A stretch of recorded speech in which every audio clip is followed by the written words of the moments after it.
Maggi rice બનાવવા માટે મેં અહીંયા છે ને ભાત બનાવી લીધા હતા અને ભાતને ઠંડા પણ કરી લીધા હતા અને મેગી રાઈસમાં મેગી તો જોશે જ એટલે મેગીને પણ બાફી લીધી છે. કોઈ જાતના મસાલા નાખ્યા વગર જ સિમ્પલ સાદી બાફી લીધી છે.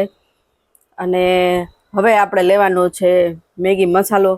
મેગી બાફતી વખતે મેં મેગી મસાલો નહોતો નાખ્યો, પણ હવે મેગીને છે ને એક થાળીમાં લઈ અને મેગીને છૂટી કરશું. જો કે મેગી જ્યારે બફાઈ જાય ને ત્યાર પછી ડાયરેક્ટ જ એમાં છે ને ઠંડુ પાણી ઉમેરી દેવું, જેથી કરીને તમારી મેગી છે ને લોંદો ના થાય એટલે. અને બનાવતી વખતે છે ને સેજ તેલ અથવા તો ફાવે તો ઘી નાખી દેવું. મેં થોડુંક ઘી નાખી દીધું જેથી કરીને તમારી મેગી છે ને છૂટી છૂટી રહી.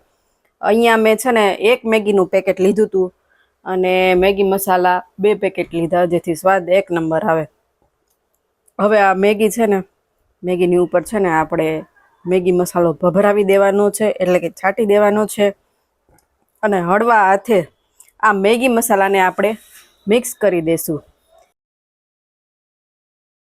એવું એટલા માટે કે જ્યારે આપણે બકડિયામાં જ્યારે મેગી હલાવીએ ને ત્યારે લોંદો ન થાય. અને અહીંયા છે ને મેગી આપણી છૂટી પણ થઈ જાય, એટલા માટે મેગી મસાલો અહીંયા જ એડ કરી દઉં છું. પછી હલાવવામાં છે ને આમ તેમ મેગી બિચારી તૂટી જાય, એટલા માટે બેસ્ટ વે છે કે આપણે છે ને મેગીમાં મસાલો આ પરિસ્થિતિમાં જ ઉમેરી દઈએ.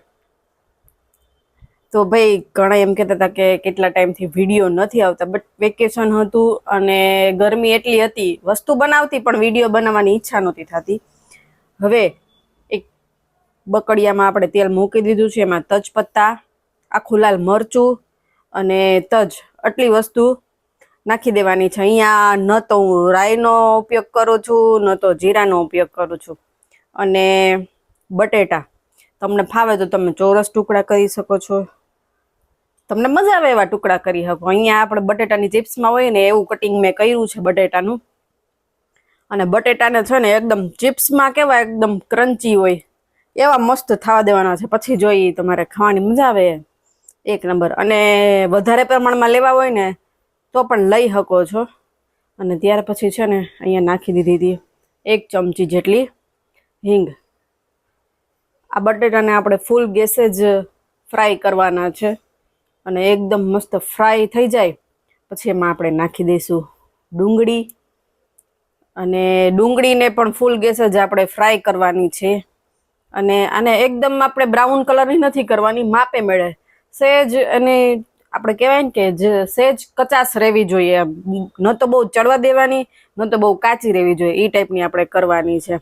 ટૂંકમાં આપણે ડુંગળી આમાં એડ કરીએ ને ત્યારે એક ડુંગળી છે ને આમ છૂટી પડી જવી જોઈએ, એ ટાઈપની આપણે ફ્રાય કરવાની છે. તો તમે જોઈ શકો છો જો ડુંગળી એક છૂટી પડી ગઈ છે આપણી, અને સુધારવાની એ રીતે. ત્યાર પછી એમાં મેં નાખી દીધું ગાજર અને મરચાંમાં કેપ્સિકમ હોય તો ચાલે, પણ મારી આગળ કેપ્સિકમ હાજરમાં નહોતું એટલે કેપ્સિકમ નહોતું નાખ્યું. ત્યાર પછી આપણા જે ઘરના મસાલા હોય તે હળદર, ચટણી, ધાણા જીરું એ બધું નાખી દેવાનું છે. અને ત્યાર પછી આપણે જે મસાલાવાળી મેગી કરી હતી ને એ નાખી દેવાની છે. હવે ભાઈ ઘણા એમ કહે બાફતી વખતે મસાલો નાખ્યો હોત તો મેગીમાં, પણ જે આ રીતે જે મેં મસાલો કર્યો છે ને એ બાફતી વખતે ખરેખર એનો ટેસ્ટ નથી આવતો, એટલા માટે મેં આ રીત અપનાવી હતી. એટલે તમે પણ આ રીતે જ કરજો, મસ્ત બને છે.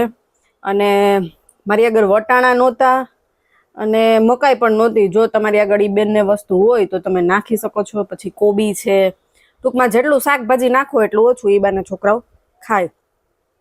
અને આ નાસ્તો તમે ટૂંકમાં આ ભાત તમે નાસ્તો નહીં પણ આ મેગી રાઈસ તમે નાસ્તા બોક્સમાં પણ ભરી દો તો છોકરાઓને મોજ પડી જાય. અને અહીંયા ભાત જોઈ લો, ભાત આ રીતના આપણે કરવાના છે છૂટા. અને આમાં પણ આપણા જે કાયમની માટે મસાલા વપરાય છે, હળદર, ચટણી, મીઠું બધું જ આમાં મેં નાખી અને આમાં મિક્સ કરી દીધું છે. એટલે ભાત આરે છે ને મસ્ત મસાલો મિક્સ થઈ જાય. આ રીતે તમે મસાલા કરો ને એટલે તમારા એક ભાતમાં છે ને મસાલો એક નંબર ચડી જાય. તો અહીંયા આપણો બધો મસાલો મેગીમાં ચડી ગયો છે. અને ત્યાર પછી ભાતને એમાં ઉમેરી દેવાના છે અને મસ્ત રીતે હલાવી નાખવાના છે. લ્યો, હું વાર લાગી, કામ કરતા કરતા આપણે ખાલી જાજી મિનિટ નથી થઈ, કામ કરતા કરતા આપણે ભાત બાફી લીધા હતા, મેગી બાફી લીધી હતી અને કામ કરતા કરતા વચ્ચે કટિંગ કરી લીધું હતું.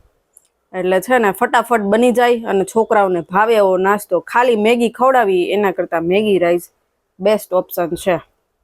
જો કે આપણે મેગી ખવડાવતા જ નથી, પણ ક્યારેક છોકરાઓને દેવું પડે, મહિનામાં એકાદી વાર દેવું પડે અને છેલ્લે આપણે એમાં નાખી દેવાની છે ધાણા ભાજી. એટલે આપણા મેગી રાઈસ તૈયાર છે. અને લાસ્ટમાં તમે આમાં લીંબુ ઉમેરી શકો છો. તો હાલો બધાય મેગી રાઈસ ખાવા.